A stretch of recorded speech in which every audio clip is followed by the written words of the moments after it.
office and I want to see where all the trucks are in Garrett County, I can pull this map up and I can actually click, I can see the truck moving, it'll highlight with today's information technology, and you can see where the trucks are, not only our trucks, but the hire trucks.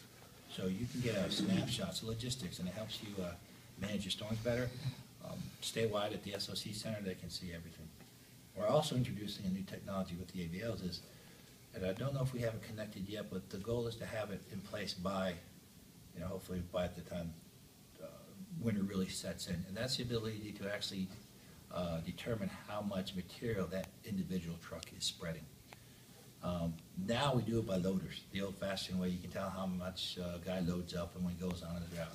With the new technology we have, we can actually tie it to the spreader system itself, and it'll give us an indication on how much material that truck's down. The whole purpose behind that is if we see where trucks are putting too much material down, which we tend to have once in a while, we can actually manage that truck better and make sure they're putting down what they should be putting down. And that's also one of those sensible salting. And that's a term we like to use now, that we can still reduce the amount of salt and still get the same level of service.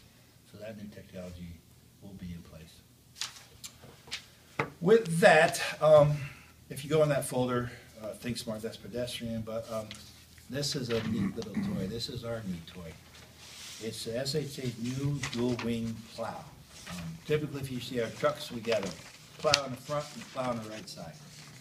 We just got our first truck in yesterday. It's a tandem. It's a big truck, but it has this plow in the front, which you will have the ability to go out and drive if you wish to. And we have two wings.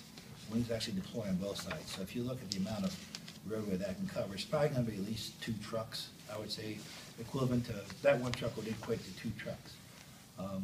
So that is actually in the shop. We received it yesterday. We got one in Allegheny County, and we also have another one coming up for Garrett County. That should be here prior to the onset of winter. So we're going to deploy them, evaluate how well they work. If they work, our intent is to get more.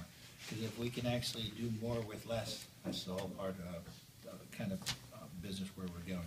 We also have a tow plow. I don't know who was here last year, but it's a tow behind plow system. Is there a pamphlet in here in the book on the tow plow?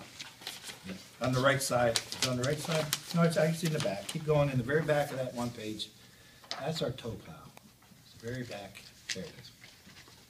We actually deployed this last year. This was one of the first year we used it. And I don't, let's wait till we get out in the shop, then I can really explain what it does. It's tough to explain in pictures. But more or less, it's a plow that's pulled behind the truck, and you can articulate it out. We've had some really good success with that, especially if we deployed it. It was new technology, so then why not just throw it out in Garrett County where we get all the snow, where we can see evaluate how it works. So I know the operators are really pleased with it. I know Rick's really pleased with it. So, so that's what we're always trying to do, look at new technology, what's out there to actually make us more efficient and use less material. We also got a fact sheet about biodiesel. We run biodiesel in all our vehicles now, all our dump trucks. That's an energy efficiency savings. Go to the right side. This one is very important. This is one I want to reiterate. We talk about what's the best thing the public can do for us when it comes to winter operation, especially when they can do stay home. If you don't need to be out in the roadways, don't.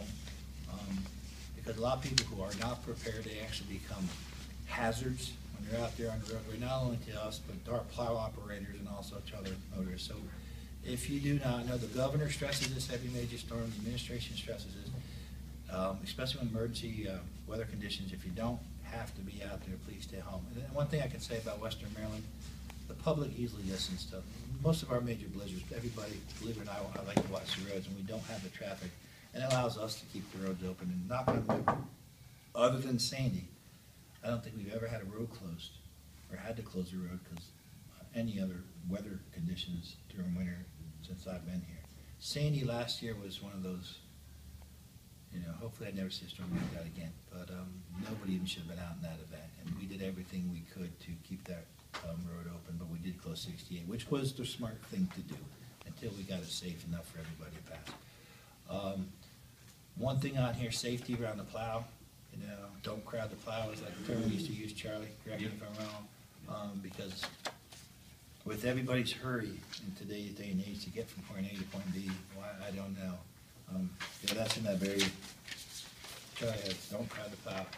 Because we actually have, if you see our plow operators, they run together in tandem. We call it the plow train.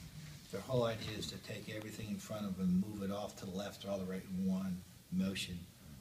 They go to 20 miles an hour, safe speed, they line up, and you'd be surprised how many people, if they think they can get by, they do it. And they do it now, they're getting better because they gotta remember, it's worse in front of the plow than behind the plow. So a lot of times I'll see our operators, if they're running right, they'll have a platoon of cars behind them, but I'd rather see that platoon, taking your time and getting the roads clear. But we still just don't crowd the plow, stay home. It's the best thing I could tell people. And if you do go out, make sure you're prepared. Make sure you have all the emergency. We have a list of, materials and information that you should have if you need to go out. And here we also have the Western Maryland sensible salting techniques. Our goal this year is we actually monitor and track how much snow we use per event. We got this little gauge, we call it pounds per inch per lane mile. So every state nationwide, we measure how much salt do you use pounds per inch per lane mile. So our idea is to reduce that amount of salt every year while still maintaining the level of service. And how you do that, you do it through new technologies.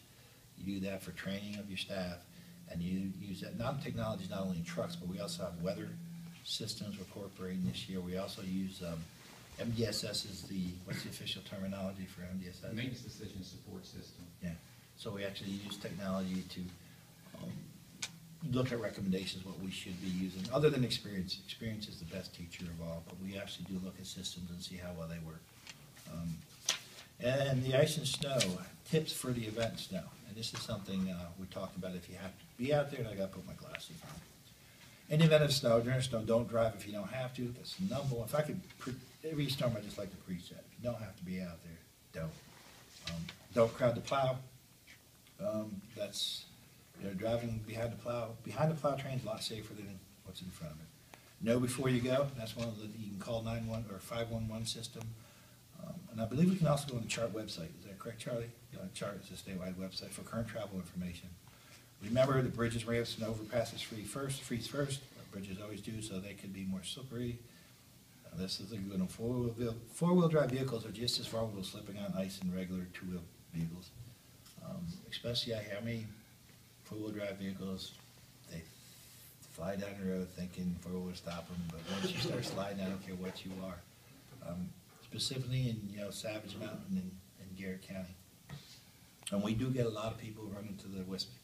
So we get a lot of interstate travelers. And biggest thing too is pack a winter survival kit, including shovel, blanket, water, jumper cables, flares, snacks, and flashlights. More or less anything you can think of that in case you were to break down, you could hopefully survive for a short amount of time. Hopefully we're never in a blizzard longer than a day or two, but there's always that possibility. Heather, now you ran into that lady last year that during the blizzard of Sandy, she was 80-something years old. She did, what, half a mile, a mile? This was in Garrett County off of Rabbit Hollow Road, if you're familiar with that at all. It's up at... Kaiser's Ridge. Yeah, Kaiser's Ridge. And we saw footprints. We stopped and seen the neighbor, and she said she was concerned about this 80-year-old lady, so we actually walked back in there, and she was all by herself. And but she was tough. She actually walked out, but we were able to get with her neighbor, get her out of there. But we actually had to go back in there and remove some trees, if you're familiar with that storm. But she had enough materials to survive this. Even at 80, she knew what she was doing. Before taking a road, go to www.roads.maryland.gov, and that's on char.com. Char.com will give you the statewide conditions. Clear snow from your vehicle's headlights, roof, and from other places that may obstruct vision or become a danger to motorists. And Charlie, you and I talk about that. Yep. Sometimes the tractor trailers are finished, and you see a big sheet of snow come off the top of their trucks once in a while. You see people who just cleared a little spot out of a window. Yeah, and have a big 2 foot on top Yeah, of it. that becomes a missile when it melts. Make sure your vehicle's in proper work conditions. Check the battery, tire treads, pressure belts, and fluids. Travel with plenty of gas in your tank, because if you do happen to break down. And when shoveling snow, do not place it on the street or roadway. We would appreciate it if you wouldn't. Plow trucks push the snow to the right, and facing driveways, plow snow to your left and off the road. Reminder that saving additional hours of shoveling. And we also tell our plow drivers, and they live here, to be careful anytime we're going around anybody plowing snow, that we don't make snow an obstruction and possibly cover them up, which we don't. So the next thing we have is we have all our new equipment out here in the parking lot. I think this is the best part for me. And we have all our operators standing by, and we make our operators available to y'all for asking questions, because these guys are out there on the roads every day.